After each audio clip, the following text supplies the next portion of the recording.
this one. Okay, this is the bat signal. I think this one's made out of hard plastic. I think these are extra accessories for the bat signal. And of course, in every Hot Toys collectible, there is a manual included inside the box. Beneath the bat signal, it says Hot Toys 2023 Limited, The Batman. A recent release by Hot Toys. This one is made out of hard plastic, and I think this has a light up feature. Look at the details of this one. Highly detailed bat signal with some rust effect on it. See the rust effect? Highly detailed. This one's quite light, and even the base is made out of hard plastic. Everything is made out of hard plastic, but nevertheless everything is highly detailed. Even the color suggests that the bat signal is quite rusty.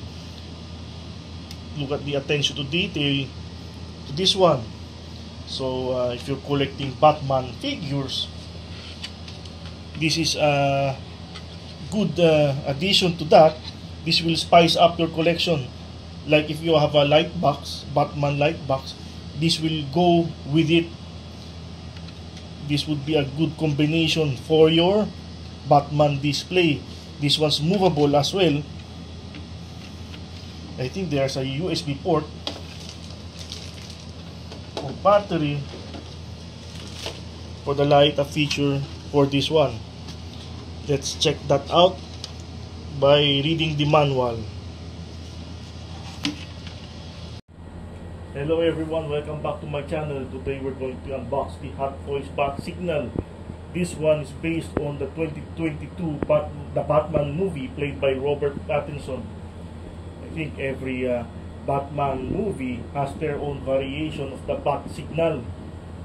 And if you are collecting Batman figures, may it be resin statues, Hot Toys collectibles, or just simple action figures, it would be great to display those collectibles together with this bat signal.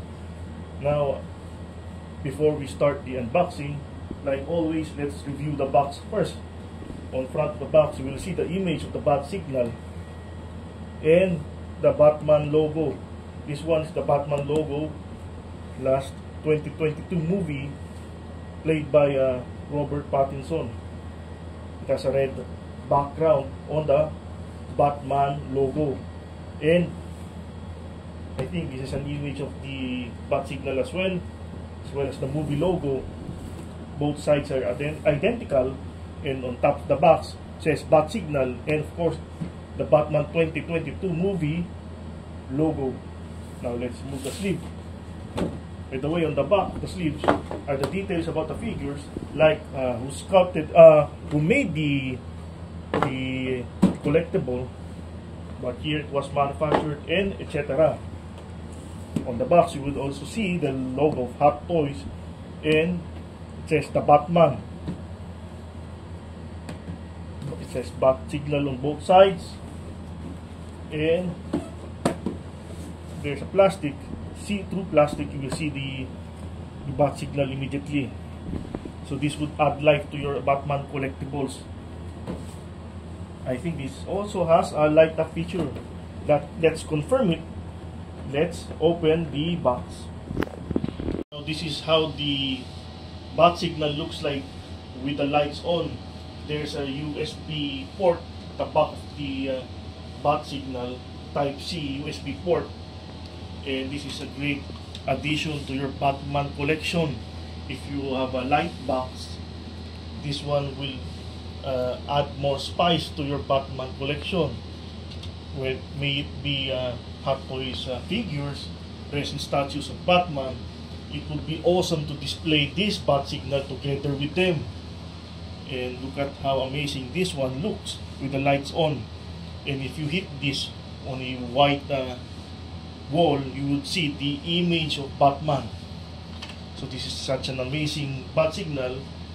This is only light because it is made out of hard plastic, and regardless of the lightweight and the material, this one's still an awesome addition to your collection. So I suggest that you get this one.